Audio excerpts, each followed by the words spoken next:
कोयठा के इलाके मस्तोंग में वाकया लेग पास किस्टम चेक फूस्ट और वेयर हाउस में लगने वाली होलनाक आग पर 25 दिन गुजरने के बावजूद काबू नहीं पाया जा सका। इंतजामिया की मबीना गफलत और फायर ब्रिगेड की नाकामी के बायस किस्टम वेयर हाउस में मौजूद अरबों रुपए का कीमती सामान जलकर खाकिस्तर हो चुका है।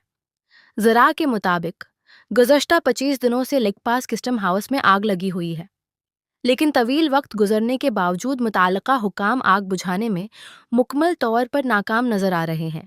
इस खौफनाक आतशज़दगी के नतीजे में किस्टम हुक्काम की जानिब से जब्त की गई अरबों रुपए मालियत की कीमती गाड़ियां, छालिए, गैर मल्की टायर्स और देगर कीमती तुजारती सामान जलकर कोयला बन चुका है।